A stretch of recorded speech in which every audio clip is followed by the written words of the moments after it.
Bantu meningkatkan perdagangan dan lakukan yang terbaik untuk rakyat. Kita telah klipkan critical business function kita. Itu lagi konsep kita anti-digital forensik. Bermakna tak boleh jadi rakyat. Tahun 2003 dapat satu penurunan ketara tu. Jadikan bicara naratif.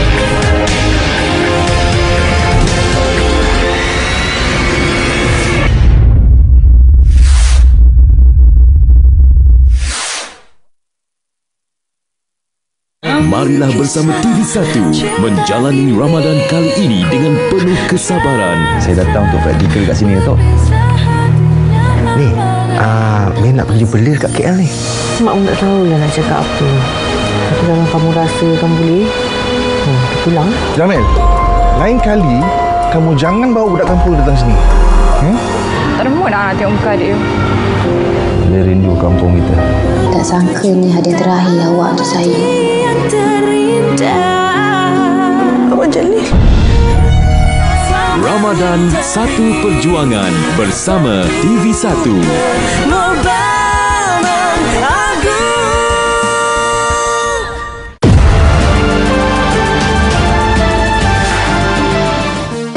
Semua perkhidmatan pengangkutan awam akan kembali beroperasi seperti sebelum pelaksanaan PKP.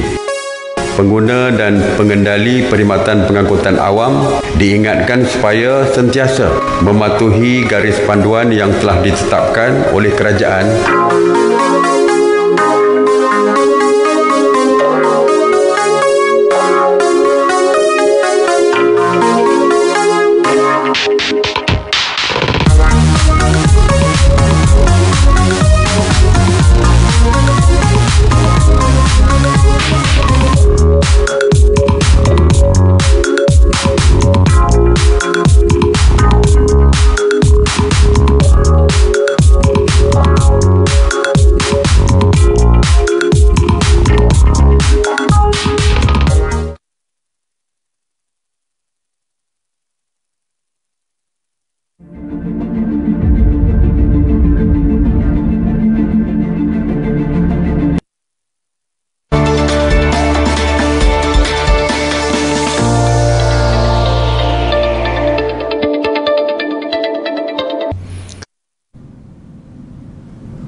Bismillahirrahmanirrahim.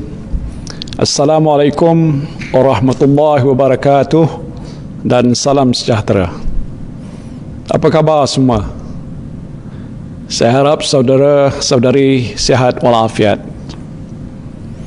Hari ini 17 Ramadan adalah hari umat Islam memperingati peristiwa nuzulul Quran, iaitu hari di mana Al-Quran diturunkan kepada umat manusia. Jadi di awal ucapan saya ini, saya nak mengucapkan selamat menyambut nuzulul Quran kepada semua umat Islam.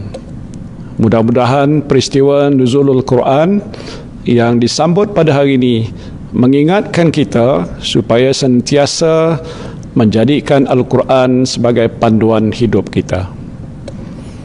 Saya juga mendoakan semoga umat Islam di negara ini dapat menjalani ibadah puasa dengan sempurna. Hari ini saya ingin memaklumkan kepada saudara-saudari semua mengenai perkembangan terkini pelaksanaan Perintah Kawalan Pergerakan Bersyarat atau PKPB yang bermula pada 4 Mei yang lalu. Alhamdulillah, saya lihat pelaksanaan PKPB telah berjalan dengan lancar dan teratur. Tidak berlaku kesesakan luar jangka di stesen-stesen pengangkutan awam, di dalam LRT, MRT, bas, restoran dan lain-lain. Nampaknya rata-rata rakyat mematuhi SOP yang ditetapkan. Sektor-sektor ekonomi juga telah mula dibuka. Mereka yang terkandas di kampung halaman atau di tempat-tempat lain telah mula balik ke rumah masing-masing. Pelajar-pelajar universiti yang terkandas di kampus juga telah pulang ke pangkuan keluarga masing-masing. Alhamdulillah. Ramai dalam kalangan saudara-saudari juga telah mula bekerja. Sehingga hari ini dianggarkan seramai 6.64 juta 6.64 juta atau 43.6% pekerja telah kembali bekerja. Saya jangkakan jumlah ini akan meningkat dalam tempoh beberapa minggu yang akan datang. InsyaAllah dengan peningkatan jumlah pekerja yang kembali bekerja dalam pelbagai sektor industri dan perniagaan, kegiatan ekonomi negara kita akan dapat digerakkan semula. Yang bekerja akan dapat gaji, yang berniaga akan beroleh pendapatan dan keuntungan, dan hasil pendapatan ini boleh dibelanjakan dalam sistem ekonomi kita yang akhirnya menjana pertumbuhan ekonomi negara. Saya nak mengucapkan terima kasih kepada kerajaan-kerajaan negeri yang telah memberikan kerjasama kepada kerajaan persekutuan dalam usaha untuk membuka semula sektor-sektor ekonomi di negeri masing-masing. Saya juga bersyukur kerana kes-kes baru COVID-19 kekal rendah dan terkawal. Kadar kesembuhan juga tinggi. Sehingga 9 hari bulan Mei, seramai 4,929 atau 74.8% pesakit telah sembuh. Saya nak mengucapkan jutaan terima kasih kepada semua doktor, jururawat dan semua petugas kesihatan yang telah bersama-sama membantu merawat ke semua pesakit ini sehingga mereka ini sembuh. Saya juga nak berkongsi satu berita baik dengan saudara-saudari sekalian. Dalam satu kajian yang dilakukan oleh sebuah agensi pendidikan yang berpangkalan di Singapura, Malaysia berada di tangga keempat daripada 105 buah negara dari segi tahap kepuasan hati rakyat terhadap usaha yang dilakukan oleh kerajaan dalam menangani wabak COVID-19. Jadi sekali lagi saya nak mengucapkan terima kasih dan tahniah kepada semua petugas barisan hadapan yang telah banyak berkorban sepanjang tempoh 2-3 bulan ini untuk memastikan semua rakyat Malaysia terselamat daripada wabak COVID-19.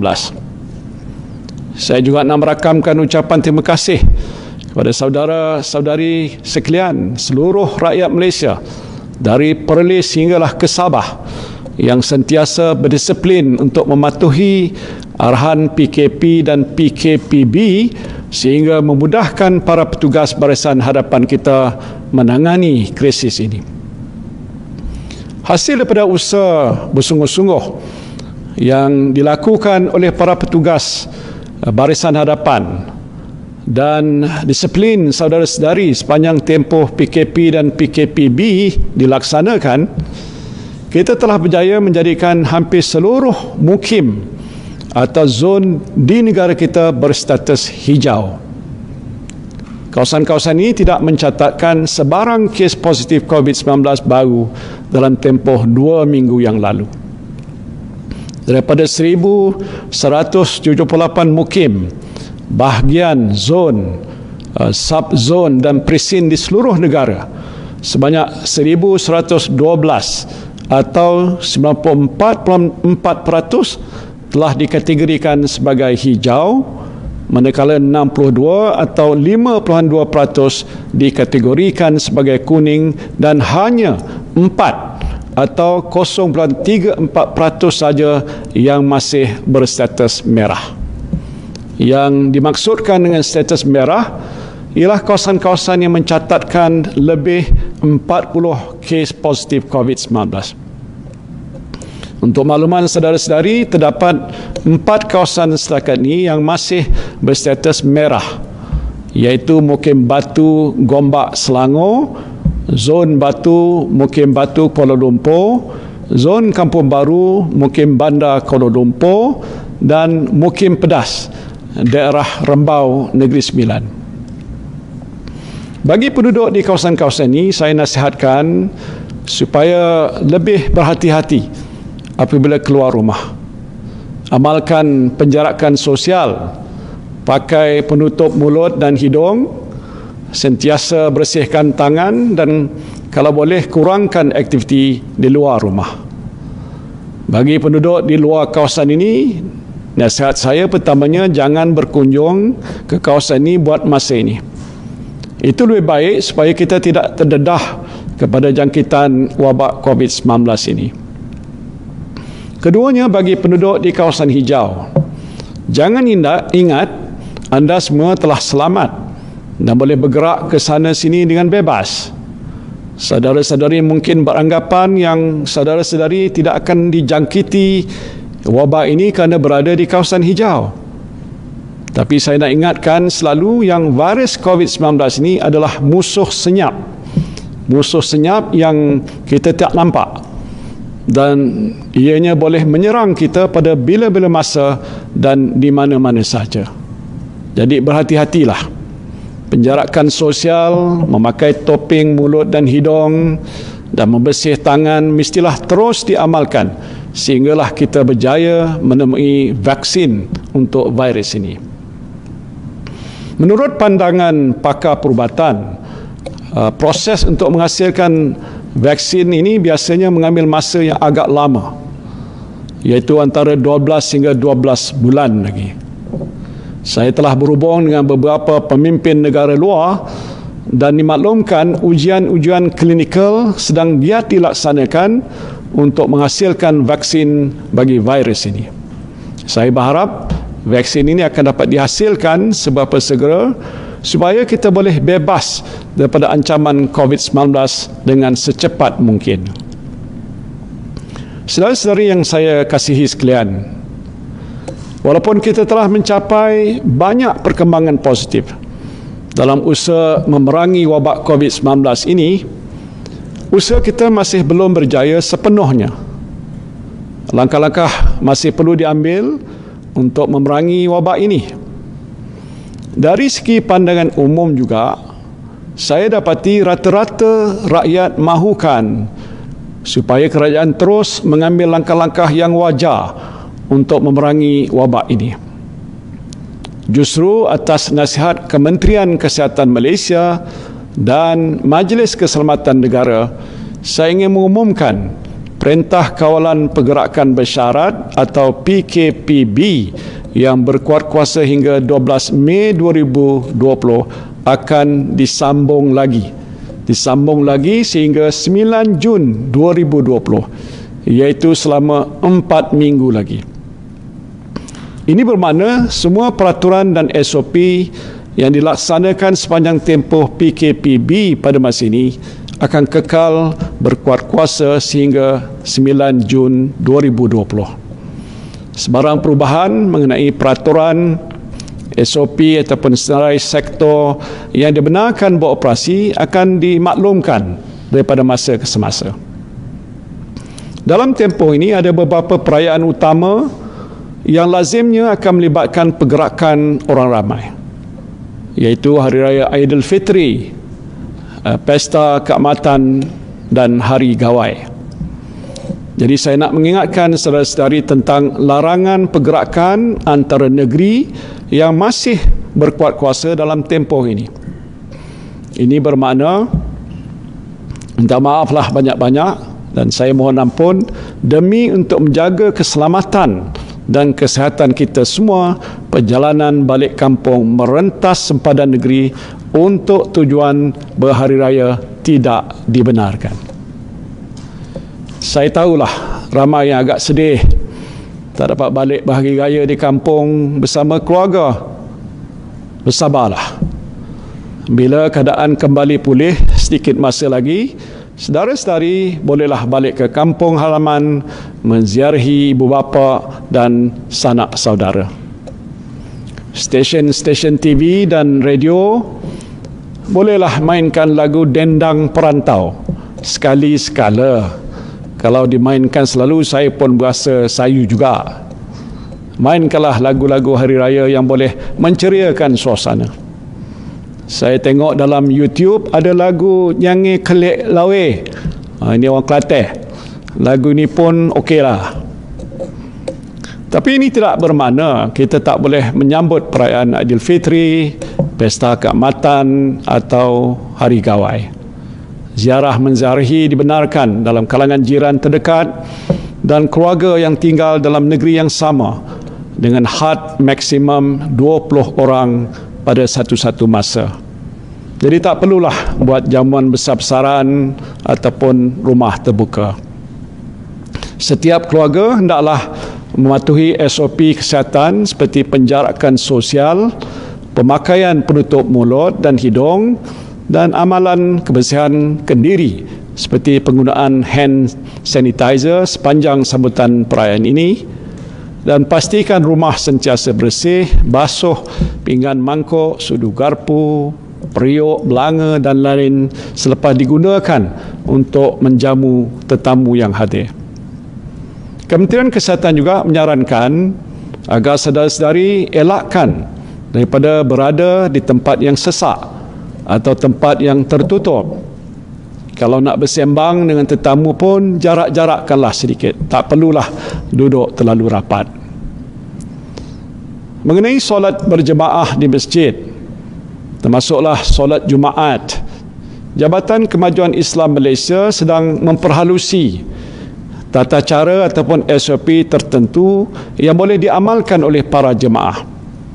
InsyaAllah selepas SOP ini dimuktamadkan dan dipersembahkan kepada Kebawah Duli Yang Maha Mulia Seri Paduka Baginda Yang di-Pertuan Agong dan Raja-Raja selaku Ketua Agama Islam Persekutuan dan Negeri-Negeri untuk diperkenankan, kerajaan akan mengumumkan kebenaran untuk bersolat jemaah di masjid. Saya tahu ramai umat Islam yang rindu untuk kembali ke masjid, terutamanya untuk mendirikan solat Jumaat, solat tarawih, solat 5 waktu dan sebagainya. InsyaAllah kita doakan keadaan akan bertambah baik. Tambahan pula telah banyak kawasan-kawasan hijau di seluruh negara. Dengan pelaksanaan SOP yang teratur, saya percaya masjid-masjid di kawasan ini telah bersedia untuk dibuka kepada ahli-ahli karyah. Berikan sedikit masa pada pihak berkuasa agama Islam untuk memperhalusi SOP yang berkaitan. InsyaAllah dalam masa terdekat ini kita boleh menunaikan ibadat kita dengan lebih sempurna dan syiar Islam akan bersinar semula. Begitu jugalah dengan gereja-gereja dan rumah-rumah ibadat bagi penganut agama Kristian, Buddha, Hindu, Sikh dan lain-lain. Kerajaan juga akan mengumumkan SOP tertentu untuk membolehkan saudara-saudari yang beragama bukan Islam mengerjakan ibadat di rumah ibadat masing-masing.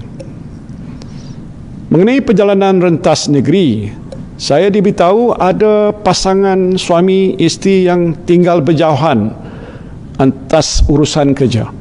Misalnya suami bekerja di Perlis, isteri di Johor. Oleh kerana larangan perjalanan rentas padan negeri, ada suami yang dah tak jumpa anak dan isteri selama lebih 2 bulan. Jadi saya nak mengumumkan, kita berikan kelonggaran pada pasangan suami atau isteri ini untuk melakukan perjalanan rentas sempadan negeri bagi tujuan berjumpa dengan keluarga. Bagi yang melibatkan perjalanan rentas negeri Sabah dan Sarawak, saya juga mohon supaya kerajaan negeri Sabah dan Sarawak memberikan kelonggaran yang sama. Permohonan boleh dibuat melalui aplikasi Gerak Malaysia ataupun hadir sendiri ke Balai Polis yang berdekatan. Mengenai isu bayaran bantuan prihatin nasional, saya dengar ada rungutan daripada orang ramai yang gagal menerima bayaran ini atas pelbagai sebab. Antaranya ialah kerana maklumat yang diisi tidak lengkap. Ada juga permohonan yang ditolak kerana dalam rekod menunjukkan pendapatan melebihi syarat kelayakan. Tetapi mereka sebenarnya telah hilang pekerjaan dan hilang sumber pendapatan. Ada juga antara yang mohon adalah pelajar yang telah menerima bantuan BPN bagi kategori pelajar. Jadi permohonan mereka untuk mendapatkan bayaran BPN bagi kategori bujang pastinya ditolak. Ini adalah antara sebab-sebab permohonan ditolak. Dan mengambil kira semua perkara ini, Yang Berhormat Menteri Keuangan telah bersetuju untuk melanjutkan tempoh rayuan permohonan BPN sehingga 31 Mei 2020. Selain menghantar email, para pemohon yang mana permohonan mereka tidak diluluskan boleh hadir sendiri ke kaunter-kaunter LHDN untuk membuat rayuan bermula daripada Isnin 11 Mei 2020. Bagi tinggi-tinggi yang bercuti esok, bolehlah pergi ke kaunter LHDN pada hari Selasa 12 Mei 2020. Saya tak berjanji semua rayuan boleh diluluskan, tetapi mana-mana rayuan yang memenuhi syarat dan munasabah, insya-Allah boleh diluluskan. Saya juga nak maklumkan, semalam kerajaan telah meluluskan 2.3 juta permohonan BPN, termasuk permohonan baru dan rayuan yang melibatkan jumlah perbelanjaan sebanyak 1.7 bilion ringgit. Dengan kelulusan tersebut, jumlah penerima BPN setakat ini ialah 10.6 juta orang yang melibatkan bayaran berjumlah 11 bilion ringgit Malaysia. Saudara-saudari yang saya kasihi sekalian, kita telah cuba melakukan yang terbaik dalam usaha untuk memerangi wabak COVID-19. Usaha kita ini telah menunjukkan petanda kejayaan. Tapi saya nak menasihatkan supaya kita jangan alpa. Kita masih di peringkat awal pelaksanaan PKPB. Dengan jumlah orang ramai yang mula keluar dari rumah untuk bekerja semakin meningkat, risiko jangkitan juga turut meningkat. Jadi beberapa minggu ke hadapan ini agak kritikal bagi kita. Hasil pelaksanaan PKPB hanya dapat dilihat dalam tempoh beberapa minggu lagi. Jika berlaku peningkatan kes yang ketara dalam tempoh ini, kerajaan mungkin akan terpaksa melaksanakan perintah kawalan pergerakan diperketatkan ataupun PKPD bagi kawasan-kawasan yang terjejas. Kita nak elakkan perkara ini daripada berlaku. Oleh sebab itu, saya nak merayu pada saudara dan saudari semua supaya patuhilah SOP yang ditetapkan oleh kerajaan. Bukan susah, mudah saja. Elakkan tempat yang sesak, amalkan penjarakan sosial, pakai penutup mulut dan hidung, sentiasa basuh tangan ataupun gunakan hand sanitizer. Selain itu, keluar rumah hanya jika perlu saja. InsyaAllah kita berdoa mudah-mudahan kita akan berjaya memerangi wabak COVID-19 bersama-sama. Kepada semua umat Islam, saya ucapkan selamat menjalani ibadah puasa. Juga pada para ibu, selamat menyambut Hari Ibu pada hari ini. Terima kasih. Wabillahi taufiq wal hidayah. Wassalamualaikum warahmatullahi wabarakatuh.